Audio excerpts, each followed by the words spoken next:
Ready? Okay.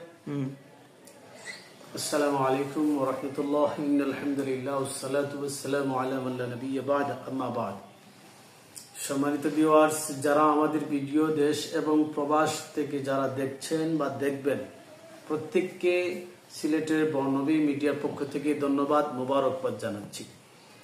আমাকে অনেকে message করেছেন, হোয়াটসঅ্যাপ, ইমো বা আমার জিমেইলে বিভিন্নভাবে SMS করেছেন, যেন বর্তমান টপিক যেটা ভাইরাল হচ্ছে, মিথ্যে আতঙ্কিত করাচ্ছে, আতঙ্ক ছড়াচ্ছে, সেই ব্যাপারে নিয়ে যেন একটা কথা, একটা ভিডিও যেন আপলোড করে থাকি।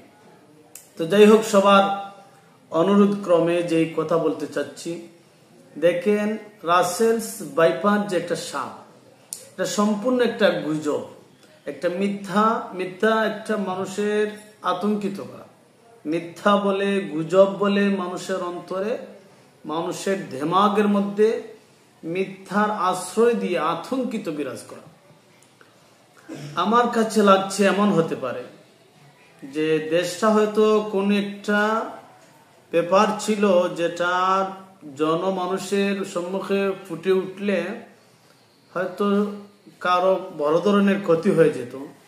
সেই আলোচনাটাকে ডাকার জন্য, ধামাচাপা দেওয়ার জন্য, ভুলানোর জন্য, পিছে ফেলে দেওয়ার জন্য রাসেলস ভাইপার নিয়ে একটা আলোচনা ভাইরাল করছে। আফসোস হয়, আমরা বাঙালি, আমরা হচ্ছে কি জানেন, হুজুগে বাঙালি।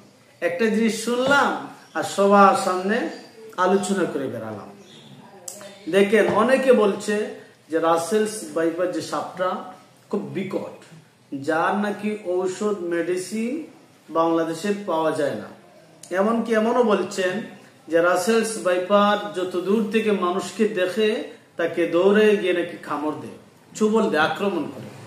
এমনও বলছেন যে কামড় দেওয়ার সাথে সাথে 100 ভাগের মধ্যে প্রায় 90 ভাগ মানুষ মারা যায়, বা 95 ভাগ মানুষ মারা যায়, 3 থেকে 5 ভাগ মানুষ জীবিত থাকে। আফসোস। এরপরে বলছেন যে রাসেলস ভাইপারের সাপের কামড়টা ধরন হচ্ছে এমন যে কামড় দিলে 5 অথবা 6 ধরনের বিষ শরীরের মধ্যে 6 ধরনের বাঘ হয়ে যায়। অর্থাৎ অন্যান্য সাপের সাপের বিষ হয় একটা প্রকারের, আর ওই রাসেলস ভাইপার সাপের কামড়ের বিষটা 5 অথবা 6 ভাগে হয়ে যায়, 6 ধরনের হয়ে যায়। আশ্চর্য। দেখেন, আমি প্রথমেই বলেছি গুজব, মিথ্যা একটা আতঙ্কিত করার জন্য গুজব ছড়িয়ে মানুষের অন্তরে মিথ্যা কথাকে বিরাজ করিয়ে দেওয়ার জন্য একটা পন্থা হতে পারে। যেমন বর্তমানে আমরা দেখতে পাচ্ছি বাংলাদেশের মধ্যে সিলেট বিভাগটা পানি কত বছর এভাবে হয়েছে, এবছরও পানি নিয়ে বুড়ে যাচ্ছে, বন্যায় প্লাবিত।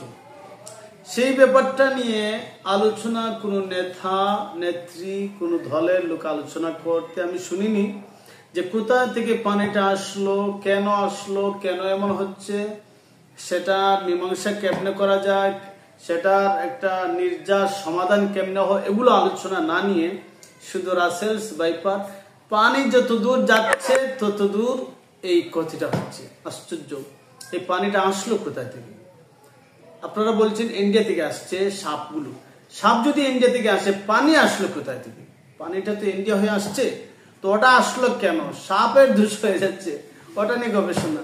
আর ওইটা গবেষণা করেন না যে বাংলাদেশের মানুষ স্বাধীন করেছে কত কষ্টের বিনিময়ে, প্রায় 30 লক্ষ মা বোনের ইজ্জতের বিনিময়ে কত মানুষ শহীদ হয়েছে, কত মানুষ জীবন দিয়েছে, কত মা বোন বিধবা হয়েছে, কত ছেলে সন্তান এতিম হয়েছে এই দেশকে স্বাধীন করার জন্য।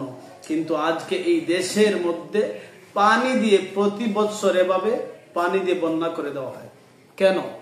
এটা নিয়ে কোনো আলোচনা প্রক্রিয়া নাই, শুধু আছে রাসেলস ভাইপার মিথ্যা একটা আলোচনা।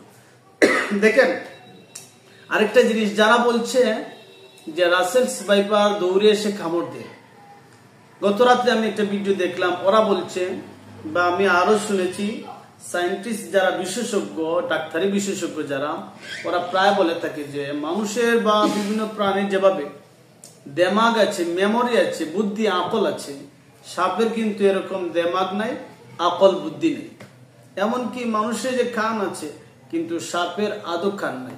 ওরা কথা শুনে জিহ্বা নাড়াচাড়া করে, জিহ্বার দ্বারা উপলব্ধি করে। যাই হোক, সেই সাপটা কেমন বিষাক্ত আপনারা দেখবেন। আমি আপনাদের সামনে একটা ভিডিও নিয়ে আসছি, দেখেন। দেখা যাচ্ছে নিউজ প্রকাশ করেছে, যার মাধ্যমে মানুষের মনে ভয় ঢুকিয়ে দিয়েছে, যার মধ্যে সবটাই ভুল। যে তথ্যগুলো প্রকাশ করা হচ্ছে তার মধ্যে রয়েছে রাসেলস ভাইপারের কোনো অ্যান্টিভেনম নেই, রাসেলস ভাইপার বাড়িতে তার বাচ্চার সংখ্যা 20%, দেন রাসেলস ভাইপার হচ্ছে মানুষ দেখলে দৌড়ে এসে আক্রমণ করে। এগুলা বলে হচ্ছে ভয় হয়েছে। আর মানুষ যত ভয় পাবে তত হচ্ছে ভিউ ব্যবসায়ীদের ব্যবসা বাড়বে। That is view equal to ব্যবসা। এই মেথডে হচ্ছে রাসেলস ভাইপার সম্পর্কে দেখেন। এখানে একটা কথা উনি বলছে কি জানেন, যে আমরা অনেক সাংবাদিক ভাইরা বা ইউটিউবার জানা আছেন, প্রায় মানুষকে এই নিয়ে আলোচনা করছে। তো এটা কেন করছে জানেন? ভিউ বাড়াবে, টাকা ইনকাম করবে। আসলে মানুষকে মিথ্যা বলে, গজব ছড়িয়ে, আতঙ্কিত করে, ভিউ বাড়িয়ে টাকা ইনকাম করে কোনো লাভ নেই ভাই। এটা সম্পূর্ণ আপনার জন্য বৈধ হবে কি অবৈধ হবে? মানুষকে মিথ্যা বলে টাকা ইনকাম করা, এটা আপনি কোনো বড় হক্কানি আলিমের কাছে গিয়ে জানবেন। আমি যদি বলি জায়েজ হবে না মিথ্যা বলে ধোঁকা দিয়ে, তো আপনি হয়তো বিশ্বাস নাই করতে পারেন, ভাববেন যে আপনি তো ইউটিউবে এসে কথা বলছেন। দেখেন, আপনি জিজ্ঞেস করবেন ভালো কোনো মানুষকে। এরপরে দেখেন মিথ্যা বলে আতঙ্কিত করেছে, শুধু তাই না, এরপরে শুনেন কি বলে উনি। রাসেলস ভাইপার সম্পর্কে যে আতঙ্ক ছড়ানো হয়েছে মেথড ইজ দ্যাট। সো বিষয়টা হচ্ছে যে তথ্যগুলো প্রকাশ করা হয়েছে এর মধ্যে সবটাই ভুল। রাসেলস ভাইপারের কামড়ে বাঁচার চান্সেস 20% বলা হচ্ছে, কিন্তু আমি বলবো রাসেলস ভাইপারের কামড়ে বাঁচার সংখ্যা 100% যদি আপনি সময় মতো চিকিৎসা নেন। আমরা বলি দেখা যাচ্ছে 100 মিনিটের মধ্যে চিকিৎসা নিতে, যদি এটা সম্ভব হয় আমি গেস করি যে 100% সুস্থ হওয়ার সম্ভাবনা রয়েছে। আরো যে তথ্যগুলো প্রকাশ করা হচ্ছে যে রাসেলস ভাইপার মানুষ দেখে তেড়ে এসে কামড় দিচ্ছে, হাস্যকর কথা। সহজ বিষয় বুঝতে হবে। Snake doesn't have any brain IQ. আমাদের যেমন বুদ্ধিমত্তা আছে, সাপের কোনো বুদ্ধিমত্তা নেই, ওর কোনো ব্রেন আইকিউ নেই যে ও আপনাকে দেখে আপনাকে শত্রু মনে করে এসে কামড় দেবে। সাপ, বিশেষ করে রাসেলস ভাইপার, খুবই লাজুক প্রকৃতির একটা সাপ।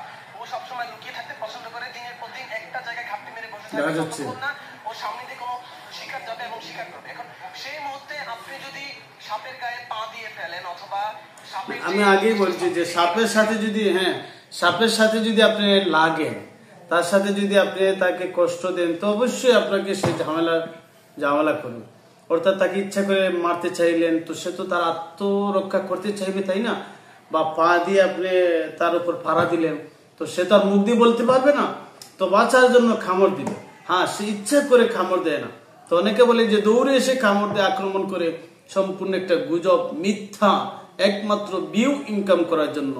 দেখেন, বড় কোনো স্বার্থ, দেশের জন্য, হয়তো বড় কোনো জিনিসকে ডাকার জন্য, ধামা চাপার জন্য, ডেকে নিচে পিছে পালানোর জন্য হয়তো এরকম হতে পারে। এরপরে শুনেন। কিন্তু বাংলাদেশের সবচেয়ে বেশি বিষধর সাপ না, এবং সাপটি কিন্তু আক্রমণাত্মক না। তিনি যেটা বলছিলেন, এটি খুব শান্ত স্বভাবের একটি সাপ। এটিকে আসলে উত্তাল করে দেওয়া হয়েছে এবং অলস প্রকৃতির সাপ। এটিকে আসলে একটি ভিউ বাণিজ্যের জায়গায় নিয়ে সাপটির প্রাকৃতিক যে বৈচিত্র্যময়তা সেটা নষ্ট করার জন্য উঠে পড়ে লাগা হচ্ছে। আমরা আরেকজন সদস্যের সাথে একটু কথা বলবো, যে প্রীতম, আপনার সাথে যে কথাটি আমরা বলতে চাই যে সাপ মেরে ফেলা হচ্ছে, এই বিষয়টিতে আপনি। আচ্ছা, যাই হোক, দেখেন যে আমি প্রায় সময় বলে থাকি যে যার যখন মরণ আসবে, তো অটোমেটিক মরে যেতে হবে। যদি আপনার মরণের কথাটা এমন হয় যে আপনি বাড়িতে থাকা অবস্থায় মারা যাবেন, আপনি মারা যাবেন।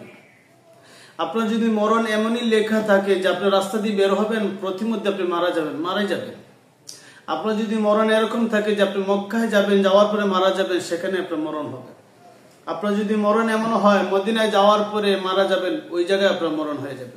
কারণ আল্লাহ তাআলা বলেন, ইযা জা আজালুহুম লা ইস্তাখিরুনা সাআতাও ওয়া লা ইস্তাকদিমুন, যে বান্দার যখন, আল্লাহ তাআলা বলেন, যখন বান্দা বান্দির মরণের সময় সীমা দেওয়া হয়েছে, যখন যার সময় আসবে সেই সময় মারা যেতে হবে।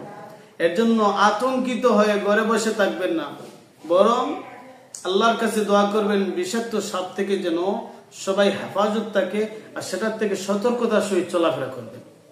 এর জন্য মিথ্যা গুজবে কান দিবেন না। কেউ বললো চিলে আপনার কান নিয়ে গেছে, তো আপনি আপনার কানটা হাত দিয়ে না দেখে আপনি বললেন চিলে নিয়ে গেছে, চিলকে দৌড়ায়, তো এটা হচ্ছে বোকামি।